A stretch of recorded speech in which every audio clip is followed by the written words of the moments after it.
Already ویسے بھی اس کو فتح حاصل ہو چکی ہے، ایران نے فتح حاصل کر لی ہے، جس طرح کے ڈٹ کے مقابلہ کیا، جس طرح وہ کھڑا رہا، مضبوطی کے ساتھ مقابلہ کرتا رہا امریکہ کا ایک طاقتور ملک کا، تو اس نے جیت تو اس کو مل چکی ہے. اب اگر معاہدہ بھی کرتا ہے تو وہ سمجھے پوری دنیا کے لیے معاہدہ کرے گا، پوری دنیا میں امن لانے کے لیے معاہدہ کرے گا، کوئی اپنے لیے نہیں کرے گا. اپنا تو وہ کام کر چکا ہے، اس نے فتح کا نام اپنا سر پہ باندھ دیا ہے. کیا کہیں گے زیدی بھائی؟ السلام علیکم، کیا حال ہے آپ کے، کیسے ہیں آپ؟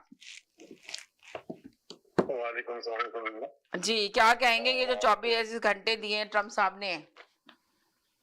آپ کے دیکھنے اور سننے والوں کو بھی میرا سلام. جی ہم نے دیکھے ابھی جو یہ 24 گھنٹے ہیں جی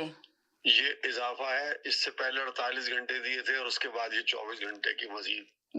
جی انہوں نے اضافہ دیا. جی اور جہاں تک آپ نے کہا کہ ہمت کی بات ہے، جی خراج تحسین ہے ایران کو کہ جو وہ جس طریقے سے مقابلہ کر رہا ہے، صحیح بات ہے. اور جس طریقے سے پوری دنیا ایک طرف ہے اور ایران ایک طرف ہے،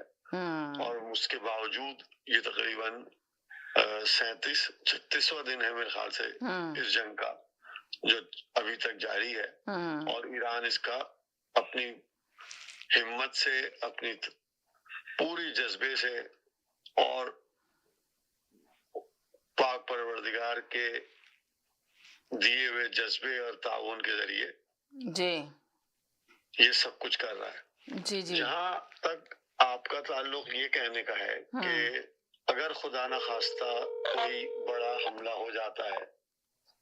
تو کیا ہوتا ہے، ٹرمپ صاحب جو ہیں وہ میں نہیں سمجھتا کہ کوئی اتنا بڑا حملہ کرنے کی طرف جائیں گے، کیونکہ یہ حملہ نہ صرف امریکہ کی تباہی کے لیے ہوگا بلکہ اس کے ساتھ ساتھ دنیا بھر میں ایک، میں سمجھتا پوری ہوں دنیا تیسری آگے عالمی سمجھے جنگ دنیا کا، بھر میں تباہی آ جائے گی. زیدی بھائی کیا کہتے ہیں؟ یہ تیسری عالمی جنگ کا آغاز ہو جائے گا میں جی سمجھتا ہوں. کیونکہ اگر دیکھا جائے تو چائنا اور رشیا بھی اس قسم کے حملے سے باز رہنے کے لیے کہہ چکے ہیں در پر، اگر دیکھا جائے تو امریکہ کو، اور دیگر ممالک جو ہیں وہ بھی کہیں نہ کہیں کسی نہ کسی طریقے سے امریکہ کو یہ انتباہ کر چکے ہیں کہ آپ کسی بڑی کارروائی کے لیے نہ جائیں. جی اور اس کا نتیجہ جو ہے وہ میں سمجھتا ہوں بہت ہی بھیانک اور بہت ہی خطرناک ہوگا اگر ٹرمپ صاحب اس قسم کی کوئی حماقت کرنے جاتے ہیں. اور دوسری طرف آپ یہ دیکھیں کہ خود امریکہ کے اندر ٹرمپ صاحب کے لیے کتنی بری صورتحال ہو چکی ہے کہ روزانہ وہ کہیں نہ کہیں کسی نہ کسی اپنے اہم عہدیدار کو ان کے عمل کے مخالفت کرنے کے جرم میں عہدوں سے ہٹا چکے ہیں. تو یہ صرف ٹرمپ صاحب کے لیے نہیں بلکہ پوری دنیا کے لیے، پورے خطے کے لیے اگر دیکھا جائے تو ایک بہت خطرناک عمل ہوگا. اور امریکہ